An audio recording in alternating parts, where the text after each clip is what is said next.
Tapi whatever, mau dimulai dari mana, mau dimulai dari belakang, dari tengah, kami sudah siap karena yang kami miliki pertama itu ijazah asli, dan yang ketiga kami memiliki kartu truf juga. Apa itu kartu trufnya? Adalah bahwa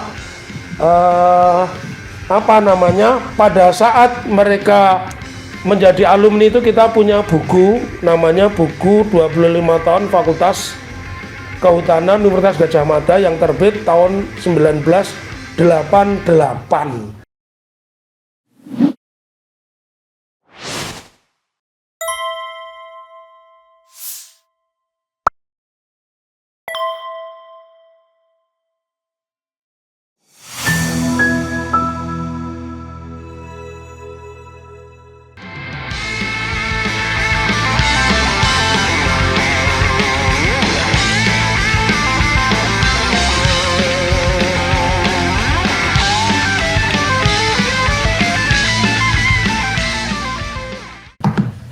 Assalamualaikum warahmatullahi wabarakatuh, sobat RH sekalian.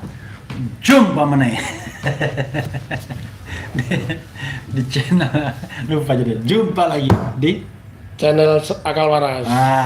Bukan Akal Waras, di channel Keren Jadas. Gara-gara di Akal Waras lupa kita.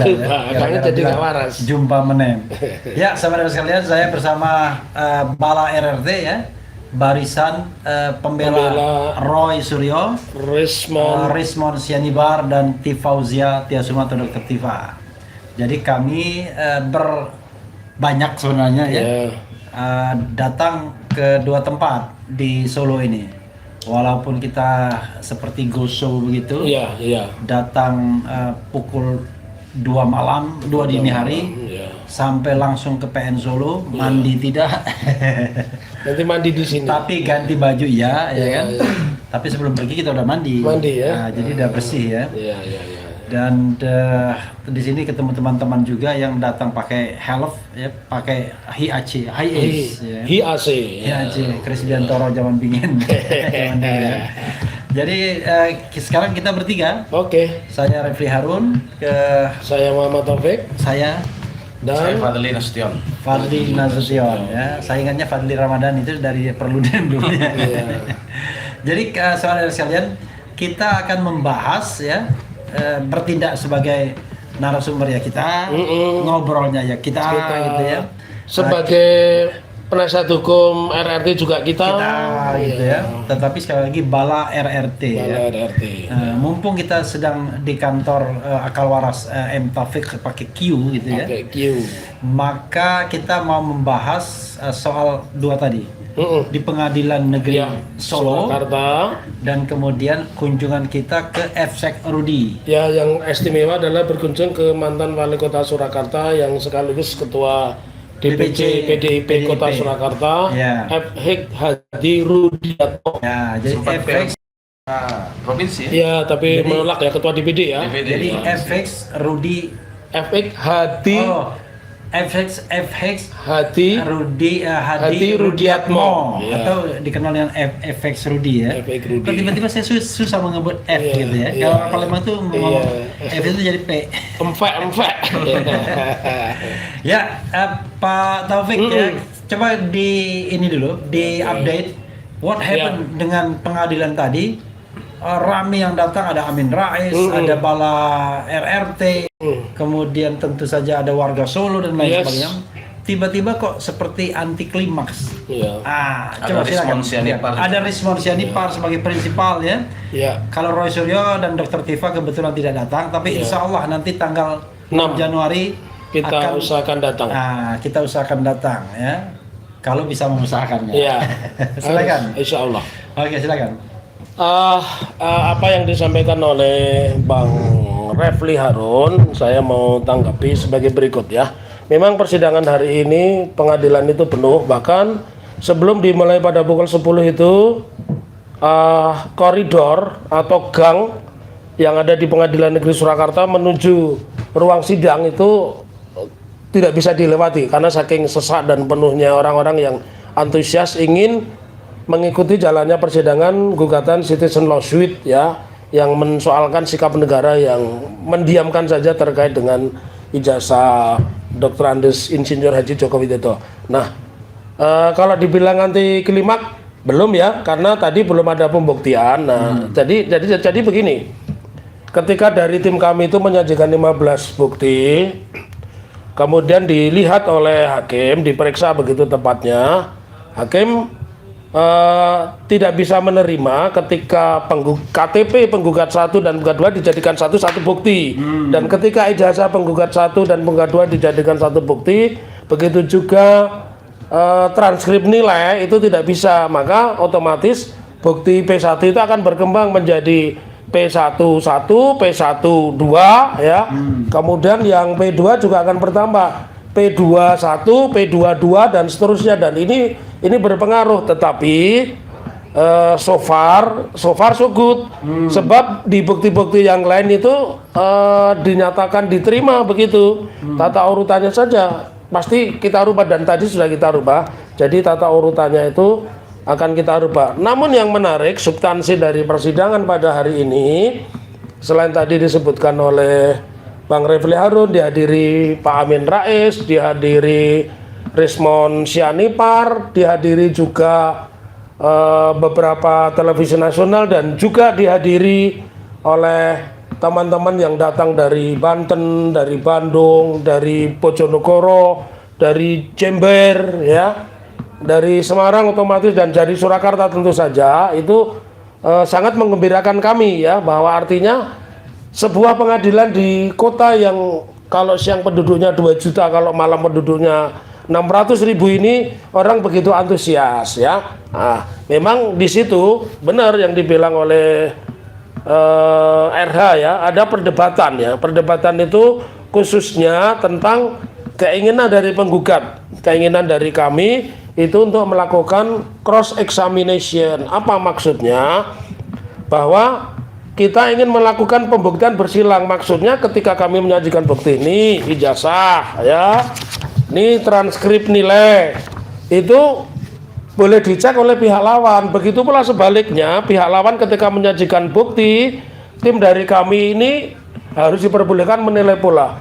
Namun yang jadi soal yang disampaikan oleh Ketua Majelis Hakim yang juga Ketua Pengadilan Negeri Surakarta itu, bahwa hari ini yang seyogianya demi efisiensi sesuai Undang-Undang Nomor 48 Tahun 2009 ya, di butir 10 itu kan peradilan itu cepat, sederhana, dan murah. Nampaknya hakim masih terpaku pada membenarkan hal-hal yang biasa. Padahal teori saya ini sudah berubah. Teorinya sekarang jangan membenarkan hal-hal yang biasa, membiasakan hal-hal yang benar.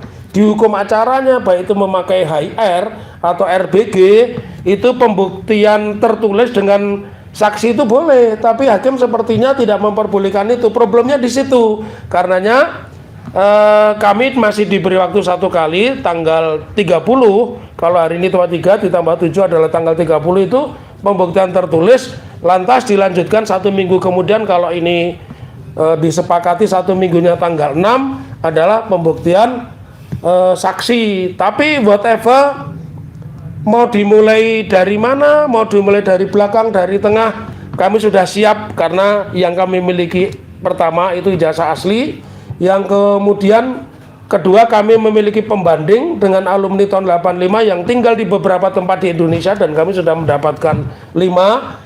Dan yang ketiga kami memiliki kartu truf juga. Apa itu kartu trufnya? Adalah bahwa pada saat mereka menjadi alumni itu kita punya buku, namanya buku 25 tahun Fakultas Kehutanan Universitas Gadjah Mada yang terbit tahun 1988. Dan karena itu terbit tahun 1988, tentu gambar fotonya ya foto saat itu. Dan anehnya foto di situ itu memang bernama Insinyur Joko Widodo, tetapi Insinyur Joko Widodo ini orang Yogyo, bukan orang Solo. Begitu Bang Refli.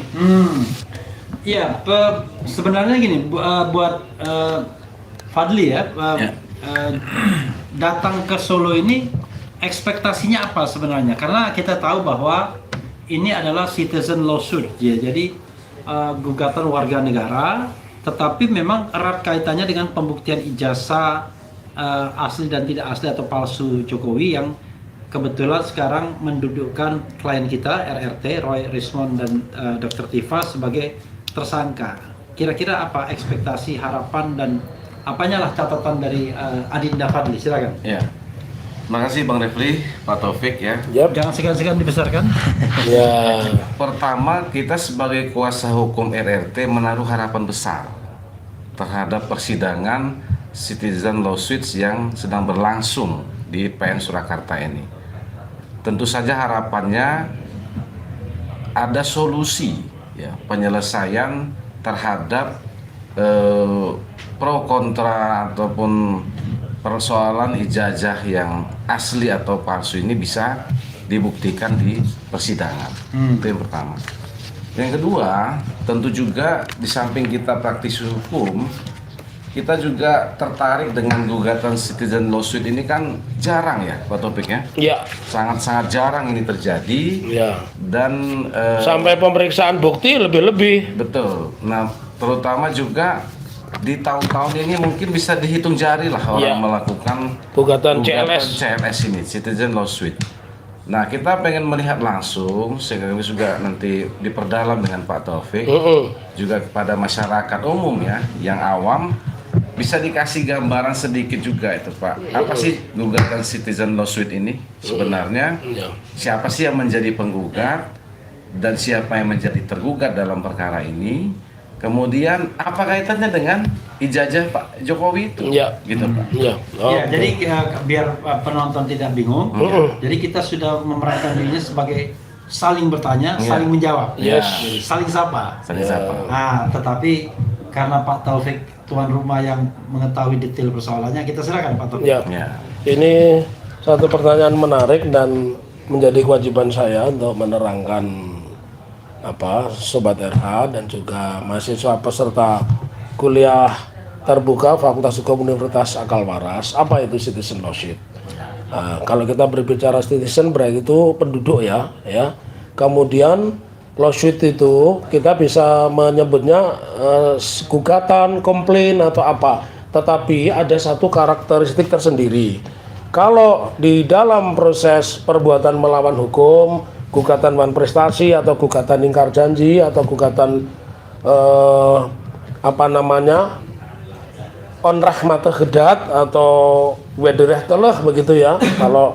Kalau kita bicara pidana itu wedereh teleh, maka sebenarnya kita ini sedang menguji kenapa perkara ijazah yang sudah 11 tahun, artinya 10 tahun di masa pemerintahan Pak Dr. Andes Insinyur Haji Joko Widodo ya, itu tidak pernah terselesaikan, dan kemudian di pemerintahan Pak Prabowo justru memakan korban baru. Di pemerintahan Pak Jokowi masuk akal, dia berkuasa, dia menguasai semua lini hukum, polisi, jaksa dan hakim.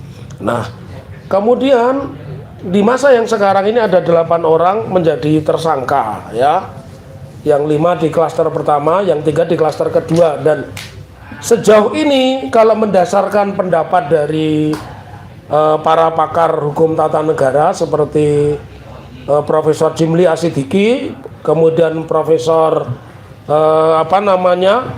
Mahfud MD, dan juga ahli pidana Reza Indragiri, itu kan mensyaratkan kenapa sejauh ini tidak pernah ada dibuktikan. Dan pembuktian yang paling benar menurut pendapatnya dari Prof siapa ini namanya Jimli Asidiki itu ya pengadilan perdata. Oleh karena itu, dengan latar belakang itu semua, karena sudah menjadi isu nasional bahkan internasional, kita menginginkan negara ini berbuat, karena negara ini saat ini dikelola Prabowo, ya harus kita ajukan. Apa berbuatnya itu? Tentu sebagai negara dia seorang general manager ya, dia menguasai apa saja, menguasai polisi, menguasai jaksa, menguasai kementerian, termasuk Kementerian Pendidikan Tinggi dan Kementerian Pendidikan dan Kebudayaan, mestinya itu menyelesaikan. Oleh karenanya kami melalui gugatan citizen lawsuit mempersepsikan yang namanya UGM itu sebagai institusi pemerintah, rektor itu pejabat pemerintah, wakil rektor adalah pejabat pemerintah ya. Dan perguruan tinggi, Universitas Gadjah Mada serta polisi sebagai institusi harus bertanggung jawab. Kebetulan makanya tadi pertanyaan Bang Refli ya kan nyambung. Ini kan sidangnya Dr. Tifa di Jakarta, tetapi kenapa pemeriksaan di Jakarta, tapi kenapa datangnya di Pengadilan Surakarta Anak? Jadi citizen lawsuit itu supaya negara mengambil alih persoalan ini, karenanya kita tidak menuntut ganti rugi.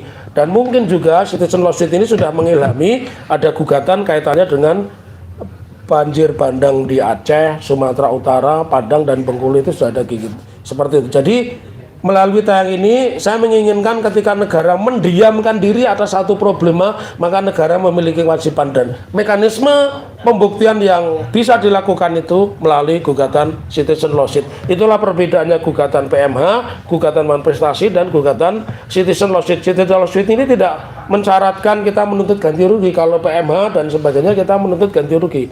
Tapi terhadap perkara ini kita ingin negara itu berbuat. Jangan negara ini seperti Menara Gading ya, nggak ngapa-ngapain, cuman nongkrong saja begitu Bang Refli. Ya, begini, tentu pemirsa pengen tahu siapa yang digugat, Yes. siapa penggugat, dan apa petitumnya atau permintaannya. Nah, Terkait ijazah Jokowi. Oke, ini saya jawab ya, biar dia, jadi inilah kelebihannya kalau saya podcast sama RH itu banyak yang berkomentar, banyak yang mengikuti, bertanya ya, karena memang kebetulan matching, kami berdua ini matching ya. Ini saya kasih tahu dulu, ini saya bocorin ya, keduanya ini dulu mantan wartawan, jadi beliau wartawan, saya juga wartawan. Kalau dulu berarti wartawan, bukan mantan wartawan. Ya dulu wartawan, iya dulu wartawan, sekarang mantan ya. Dulu wartawan, beliau wartawan, saya wartawan juga ya. Nah, saya ingin terangkan siapa penggugatnya supaya berbeda dengan yang lain. Dan tadi mengatakan negara dalam hal ini Rektor UGM, Wakil Rektor UGM sebagai institusi dan kepolisian sebagai institusi negara supaya bersikap dan berbuat supaya jangan memakan korban begitu banyak ya. Apa yang kita lakukan?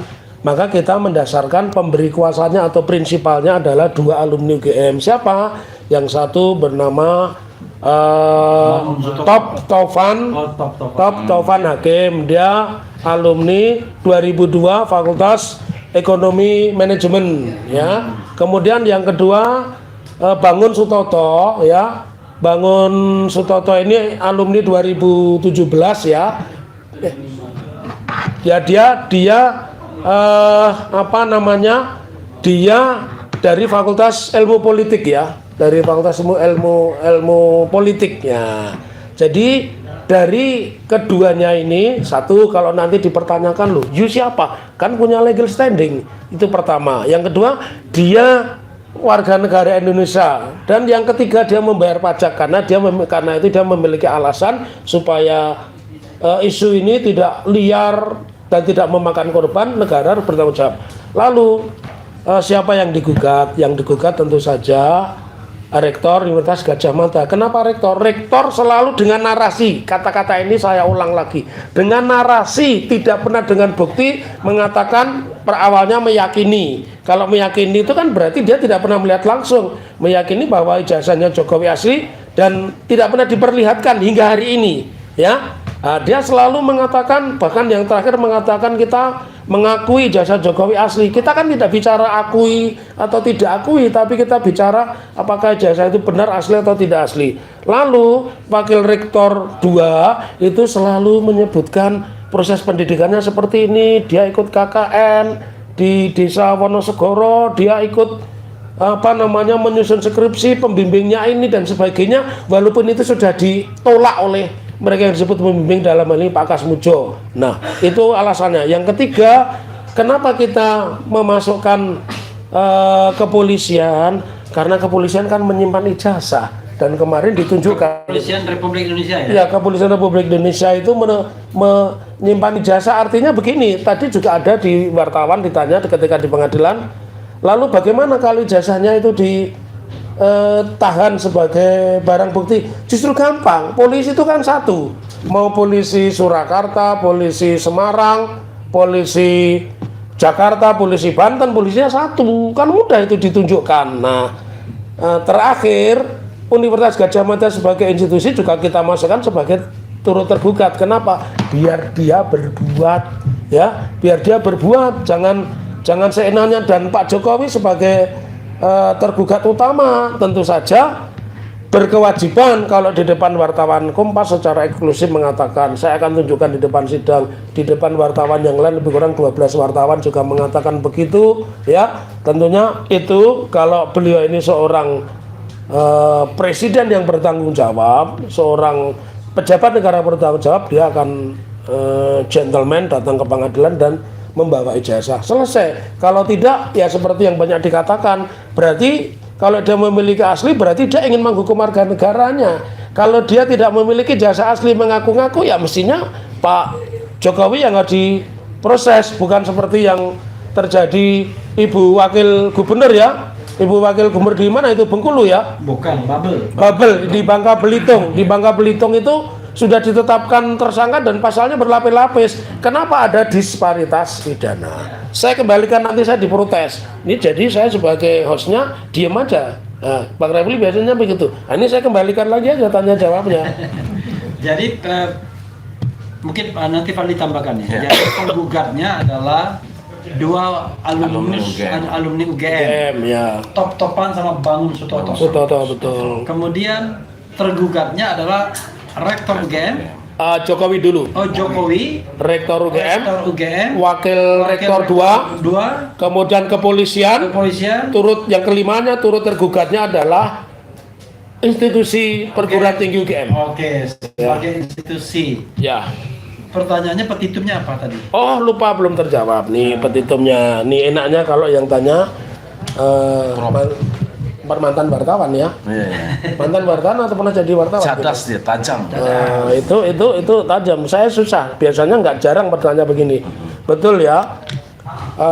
Bahwa tuntutannya negara dalam hal ini Pak Jokowi selaku pejabat dan tentara, kepolisian yang menyita ijazah UGM dan wakil rektor 2 itu menunjukkan ijazah di depan sidang biar polemik selesai, biar tidak ada orang di penjara. Aneh, ya, kalau orang di penjara hanya karena tanya ijazah, sementara ijazah yang aslinya tidak pernah ditunjukkan, tiba-tiba orang yang bertanya dan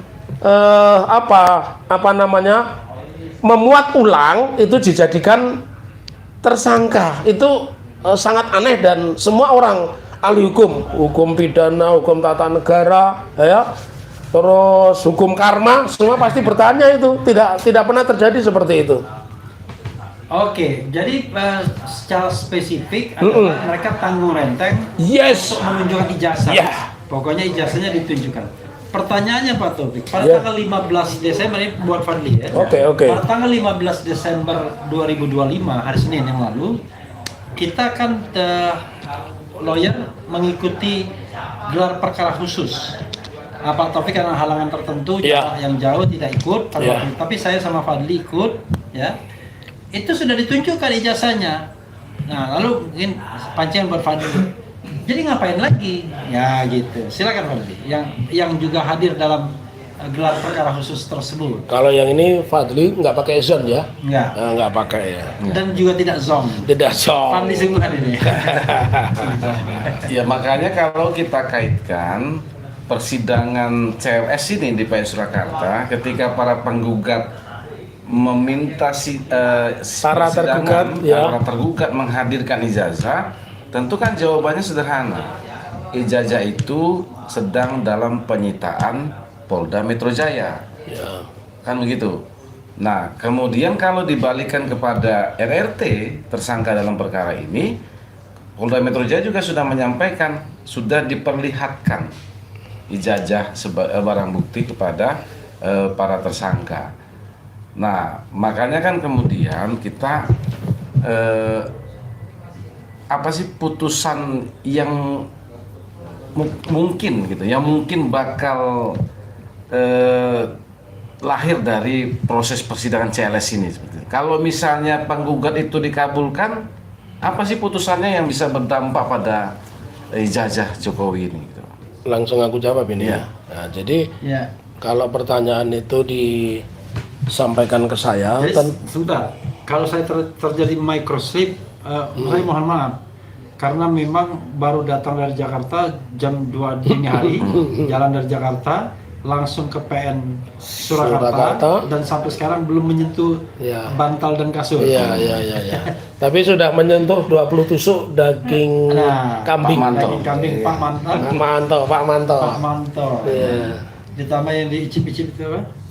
Sumsum. Sumsum ya. Cukup bikin ngantuk. Silakan.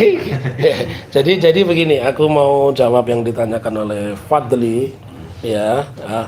Jadi sangat berdampak sekali. Kenapa? Karena jangan lupa hampir tidak ada lubang yang kosong di dalam gugatan kami. Tadi disebutkan polisi sudah masuk pihak. Iya, polisi masuk pihak sebagai tergugat empat.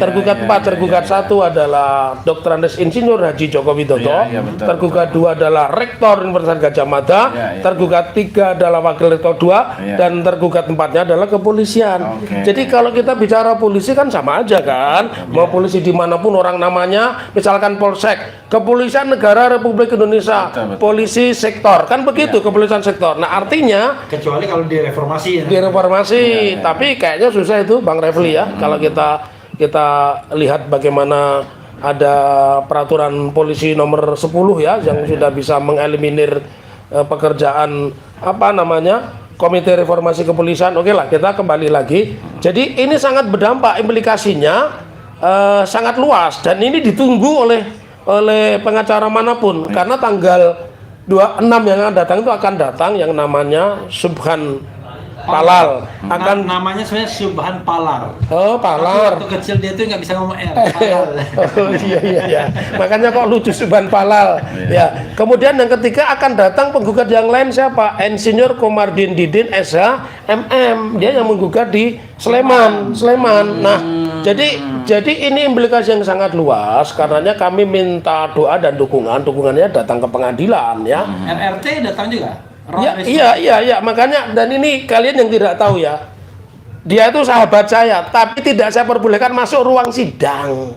Yang saya perbolehkan itu Pak Amin Rais, bahkan Rismon pun tidak saya izinkan masuk ke ruang sidang. Itulah seorang yang profesional karena apa? Nanti akan ditolak kalau mereka ini jadi saksi atau jadi ahli. Jadi tokoh-tokoh itu yang masuk ke ruang sidang hanya Prof. Amin Rais, selebihnya nguping, mungkin nguping saja juga enggak ya kayaknya. Tadi di ruang tunggu kok, ruang tertutup. Kita ngobrol-ngobrol. Iya, ngobrol-ngobrol. Jadi ini sesungguhnya sangat indah ya. Ketika orang dituduh menggunakan, bukan dituduh, ketika orang ditanyakan keabsahannya mengaku UGM, pengadilan tempat yang terhormat karena yang datang juga orang-orang terhormat. Begitu Fadli. Iya.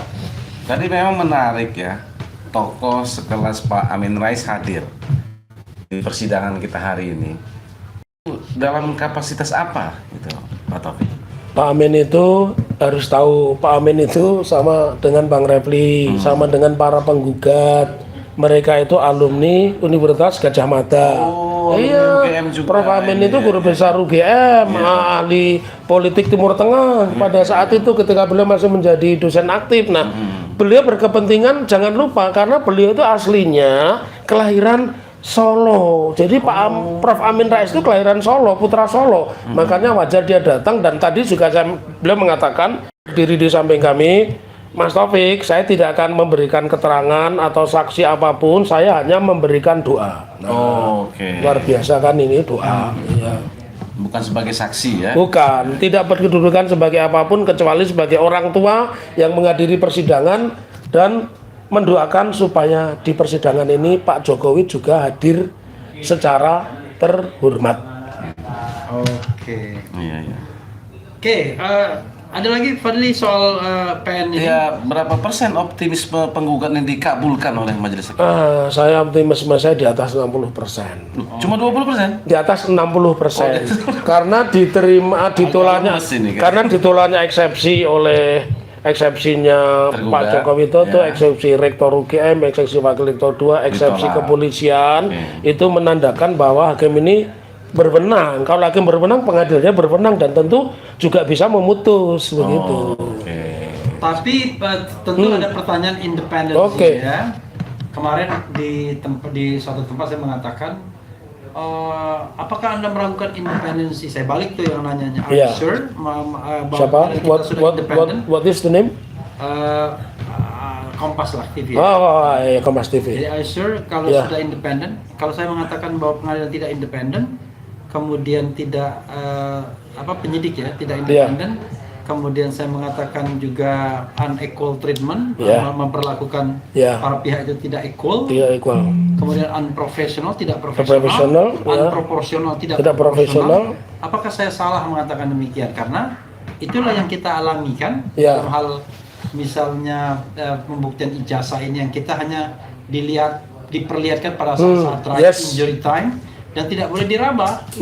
Bagaimana kita membuktikan sesuatu dokumen hanya dari katanya kata Labkrim atau Lapor Mabes Polri ini sudah diuji dan identik asli dan lain sebagainya. Padahal persoalan kita adalah level of integrity-nya, level of trust-nya belum tentu kita percaya. Betul. Nah, karena itulah kemudian saya kok mikir gimana? Apa iya Pengadilan Negeri Surakarta ini berani? Karena hebat sih memang berani menolak eksepsi. Karena Subhan Palal tadi ditolak. Yang terbaru itu terbaru dinyatakan tidak dapat diterima. Seperti eksepsi pihak lawan diterima, dikabulkan. Kemudian di PN Jakarta Pusat dulu begitu. Pak Taufik sebelumnya betul. Waktu gugatan PMA begitu. Gugatan nomor 099. Komardin sama. Juga begitu. Nah, tiba-tiba ini lewat fase itu dan kemudian sekarang pembuktian. Apa iya? Nah, gitu. Gitu. Paling mau nambahkan? Iya, memang istimewa ya jadinya. Kayaknya makanya kita rame-rame Kita rame-rame ke sini itu dalam rangka itu. Makanya menjawab pertanyaan Anda berdua, saya tadi kan mengatakan 60 itu yang 40 itu milik Tuhan milik Tuhan. Kenapa? Itu secara teori saja. Ketika orang eksepsi ditolak itu berarti kan nanti kan ada skenario pemeriksaan bukti, pemeriksaan saksi. Salah satu saksinya adalah ahli, misalkan nanti Bang Relmi kita hadirkan sebagai ahli tata negara, kemudian Ray Suryo kita hadirkan sebagai pakar telematika, kemudian Bu Dr. Tifa sebagai neuropolitika, dan Rismon Sianipar kita minta untuk mengaji Rismon Sianipar untuk mengaji Rismon terkapar bukan Rismon Sianipar untuk melakukan kajian digital forensik. Jadi sesungguhnya saya pun berharap hakim ini tidak sakit kembung, hakim tidak masuk angin, karena nanti kan ada 3 skenario itu Bang Refli sama Fadli. Kita sama-sama lawyers bukan lawyer. Jadi kita punya 3 skenario. Satu, bahwa gugatan itu mungkin sepenuhnya ditolak. Kalau tidak diterima nggak mungkin. Ditolak itu mungkin karena mungkin yang terburuk kita tidak pernah bisa memperlihatkan ijazah Pak Jokowi. Aneh ini. Padahal kalau gugatan perdata itu kewajiban pembuktian itu ada pada penggugat dan tergugat Oke. Kemudian jadi bisa saja nanti karena kita tidak mampu menghadirkan ijazah asli dan sepertinya itu seperti belut putih kecemplung tong yang berisi oli itu kayaknya kan susah banget itu nangkepnya begitu sudah belutnya warna putih itu kan langka. Belut putih masuk oli. Olinya oli nomor 1 lagi. Terus yang kedua bisa aja skenario bahwa dikabulkan sebagian dikabulkan sebagian bahwa satu, pengadilan negeri pasti dinyatakan berwenang mengadili, namun pengadilan negeri tidak berwenang menghadirkan secara paksa keberadaan ijazah. Pasti itu nanti seperti itu. Yang ketiga, ini yang kita semua berharap dikabulkan seluruhnya, bahwa pengadilan negeri berwenang, pengadilan negeri bisa memerintahkan seperti harapan itu di online kan semua pertanyaan begitu.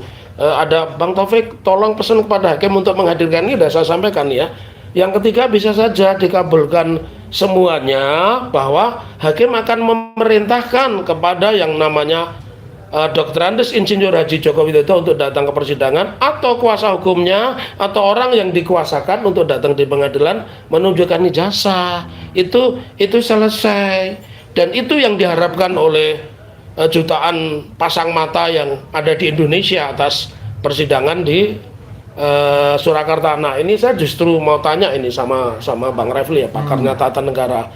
Boleh nggak saya mengatakan saya menggugat UGM dan rektor karena dia penyelenggara negara? Boleh nggak sah tidak saya mengatakan bahwa mereka ini penyelenggara negara? Karena di dalam eksepsi mereka mengatakan perguruan tinggi itu bukan penyelenggara negara. Nah, ini aku mau tanya sebagai ahli tata negara, gimana menurut?